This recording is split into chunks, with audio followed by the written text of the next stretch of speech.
நம்ம எல்லாரும் எதிர்பார்த்துட்டு இருந்த ஒரு தரமான சம்பவம் தான் சிறகடிக்க ஆசை சீரியலில் அடுத்த வாரம் நடக்க போகுது. அப்படி என்ன நடக்க போகுது அப்படின்னு சொல்லிட்டு எல்லாருமே ஆச்சரியமாக இருக்கீங்களா?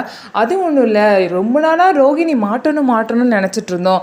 அந்த ஒரு சம்பவம் தான் அடுத்த வாரத்தில் நடக்க போகுது. ஆமாங்க, ரோகிணி ப்ரௌன் மணியால் மாட்ட போகிறாங்க. ப்ரௌன் மணியை பார்த்தீங்கன்னா எப்படியோ மண்டபத்துலேருந்து யார் கண்ணுக்கும் மாட்டாமல் தப்பிச்சுக்கிட்டே இருந்தார். கடைசியில் அவரே வலையில் சிக்கிக்கிட்ட மாதிரி அவரே தானாக முத்து மீனா கண்ணில் விழுந்துட்டாங்க. முத்து வீட்டில் பார்த்தீங்கன்னா எல்லாரும் கல்யாணம் முடிஞ்சிருச்சுன்னு சொல்லிட்டு வீட்டுக்கு கிளம்புனதுக்கு அப்புறமும் கூட முத்துவும் மீனாவும் பார்த்தீங்கன்னா மண்டபத்தில் எல்லாத்தையும் முடிச்சு கொடுத்துட்டு வரலான்னு சொல்லிட்டு இருப்பாங்க.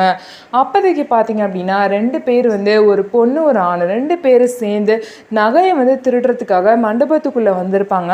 அவங்கள பார்த்தீங்க அப்படின்னா மீனா எப்படியோ சந்தேகப்பட்டு அவங்க நகையை திருடினது எல்லாத்தையுமே கண்டுபிடிச்சிருவாங்க. அதனால மீனா கூட சேர்ந்து முத்துவும் 2 பேருமே அந்த நகையை திருட வந்தவங்களை கண்டுபிடிச்சி நகையை காப்பாற்றி கொடுத்துருவாங்க. இதனால கல்யாணத்துலேயும் ஒரு பிரச்சனையும் நடக்காமல் 2 பேருமே காப்பாற்றிடுவாங்க. இந்த விஷயம் பார்த்தீங்க அப்படின்னா பொண்ணோட அப்பா ப்ரௌன் மணி கிட்ட போய் சொல்லுவாங்க, இந்த மாதிரி சம்மந்தி, இந்த மாதிரி நம்ம மண்டபத்தில் 2 பேர் நகையை திருட வந்தாங்க, இந்த மாதிரி என் ஃப்ரெண்டோட பையனும் அவங்களோட ஒய்ஃபும் தான் இந்த மாதிரி அவங்க 2 பேரையுமே கண்டுபிடிச்சி எந்த ஒரு பிரச்சனையும் இல்லாமல் காப்பாற்றினாங்க அப்படின்னு சொல்லவும் உடனே ப்ரௌன் மணி நான் அவங்கள பார்த்தே ஆகணும், அவங்கள பார்த்து அவங்களுக்கு மாலை மரியாதையோட சீர் செய்யணும் அப்படின்னு சொல்லிட்டு ப்ரௌன் மணி சொல்லவும் அதுக்கப்புறம் சரின்னு சொல்லிட்டு பொண்ணோட அப்பாவும் பார்த்தீங்கன்னா முத்து மீனா இருக்க இடத்துக்கு கூட்டிகிட்டு போகிறாங்க. முத்து மீனா பார்த்தீங்க அப்படின்னா ஸ்டேஜில் ஃபஸ்ட்டு சீட்டில் சேர் போட்டு உட்காந்துருப்பாங்க. அங்கே பார்த்தீங்க அப்படின்னா பின்னாடியே மாலையும் கையுமோட ப்ரௌன் மணி மேலதாளத்தோடு நடந்து வந்துட்டுருப்பாரு. என்ன இந்த சைட்லேருந்து கல்யாணமே முடிஞ்சிச்சு, இந்த சைட்லேருந்து மேலே சவுண்ட்லாம் கேட்குது அப்படின்னு சொல்லிட்டு முத்துவும் மீனாவும் திரும்பி பார்த்தா அவங்களுக்கு பயங்கரமான ஷாக் ஆயிரும். ப்ரௌன் மணி பார்த்தீங்கன்னா மாலையும் கையுமோட வந்துட்டுருப்பாங்க. என்ன மீனா இவர் வராரு, இவர் ரோகிணியோட மாமாச்சே, இவர் என்ன இங்கே வராரு, அது மாலையும் கையுமா இருக்காரு அப்படின்னு சொல்லிட்டு முத்துக்கும் மீனாக்கும் ரொம்பவே ஷாக் ஆகி எந்திரிச்சு நின்றுவாங்க. இவங்க 2 பேருக்கு தான் நம்ம மாலை போட வந்தோமா அப்படின்னு சொல்லிட்டு ப்ரௌன் மணியும் முத்துவையும் மீனாவும் பார்த்தோன்னா அதை விட ஷாக் ஆயிடுவாங்க. 2 பேருக்கும் என்ன பண்ணுறதுன்னு தெரியாமல் முழிச்சிட்ருப்பாங்க. வசமாக மாட்டிக்கிட்டோம் அப்படின்னு சொல்லிட்டு ப்ரௌன் மணி நினச்சிட்ருப்பாங்க. பரவாயில்ல எப்படியாவது சமாளிச்சு தான் ஆகணும்னு சொல்லிட்டு ப்ரௌன் மணி மனசில் நம்பிக்கையோடு வரப்போ என்ன நீங்கள் இங்கே இருக்கீங்க அப்படின்னு சொல்லிட்டு முத்து ப்ரௌன் மணியை பற்றி கேட்க, இவரை ஏற்கனவே உங்களுக்கு தெரியுமாப்பா அப்படின்னு சொல்லிட்டு பொண்ணோட அப்பா முத்துக்கிட்ட கேட்க, அதுக்கப்புறம் தெரியும் அன்கல் அப்படின்னு சொல்லிட்டு முத்துவும் சொல்கிறாங்க. இவர் தான்ப்பா மாப்பிள்ளையோட தாய்மாமன், இவர் எப்படி உனக்கு முன்னாடியே தெரியும் அப்படின்னு சொல்லிட்டு முத்துக்கிட்ட பொண்ணோட அப்பா கேட்குறாரு. அதுக்கு முத்து இல்லை இதுக்கு முன்னாடி பார்த்துருக்கேன் அப்படின்னு சொல்லிட்டு ஏதோ சொல்லி சமாளிச்சிடுறாங்க முத்துவும். அதுக்கப்புறம் பொண்ணோட அப்பா ஏதோ வேலை இருக்குன்னு சொல்லிட்டு கிளம்பிடுறாங்க. அதுக்கப்புறம் பார்த்தீங்க அப்படின்னா ப்ரௌன் மணியை தனியாக கூப்பிட்டு முத்துவும் மீனாவும், என்ன நீங்கள் எங்கே இருக்கீங்க, நீங்கள் ரோகிணியோட மாமா தானே, இப்போ என்னென்னா பர்சனுக்கு நீங்கள் தாய்மாமன்னு சொல்கிறாங்க, மாப்பிள்ளையோட தாய்மாமன்னு சொல்கிறாங்க, எது உண்மை, என்ன விளாண்டுட்டு இருக்கீங்களா நீங்கள் 2 பேர் சேர்ந்து எங்கள்கிட்ட அப்படின்னு சொல்லிட்டு முத்து ப்ரௌன் மணிக்கிட்ட கேட்குறாங்க.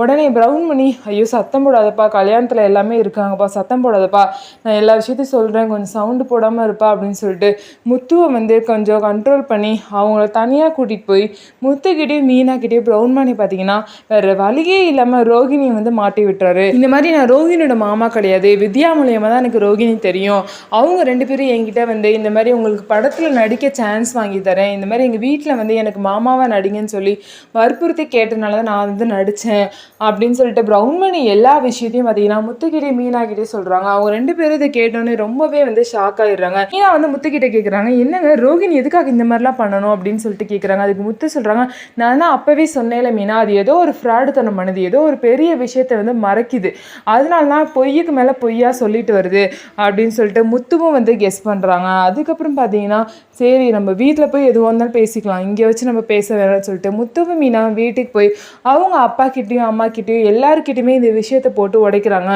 கூடவே ப்ரௌன் மணியும் கையோடு கூட்டிகிட்டு போகிறாங்க. ப்ரௌன் மணி பார்த்தீங்க அப்படின்னா என்னை மன்னிச்சிடுங்க அப்படின்னு சொல்லிட்டு இந்த மாதிரி அண்ணாமலைக்கிட்ட கையை எடுத்து மன்னிப்பு கேட்டுட்டு நான் ரோகிணியோட மாமா இல்லை அப்படிங்கிற எல்லா விஷயத்தையும் போட்டு உடச்சிருவாரு. அங்கே ரோகிணி மனோஜ்லேருந்து எல்லாமே இருப்பாங்க. ரோகிணி இதை கேட்டோன்னே ரொம்பவே ஷாக் ஆயிடுவாங்க. ஐயோ வசமாக மாட்டிக்கிட்டோமே அப்படின்னு சொல்லிட்டு முழிச்சிட்டு இருப்பாங்க. இதை கேட்ட விஜயா பார்த்தீங்கன்னா ஒரே வீட்டில் இருந்துட்டு கூட இருந்துட்டு இப்படி ஒரு துரோகத்தை பண்ணியிருக்க அப்படின்னு சொல்லிட்டு ரோகிணியை வேகமாக அரைஞ்சி, இவன் இந்த வீட்டிலே இருக்கக்கூடாது, ஒழுங்கு மறையாத வெளியே போயிருன்னு சொல்லிட்டு ரோகிணி கழுத்தை பிடிச்சி வீட்டிலேருந்து வெளியே தள்ளிடுவாங்க விஜயா. ரோகிணி பார்த்தீங்கன்னா பார்த்தீங்கன்னா இப்படி தான் வசமாக விஜயா ஃபேமிலிக்கிட்டேயும் சிக்கி ரொம்பவே அவதிப்பட போகிறாங்க. ஸோ இந்த மாதிரி இன்ட்ரெஸ்டான எபிசோட் வந்து பார்த்திங்கன்னா அடுத்த வாரத்தில் நடக்க போகுது. ஸோ நம்ம வீடியோ உங்களுக்கு பிடிச்சிருந்தா நம்ம வீடியோவை லைக் பண்ணுங்கள். அதுக்கப்புறம் நம்மளோட சேனலை மறக்காமல் சப்ஸ்கிரைப் பண்ணிவிட்டு பாருங்கள்.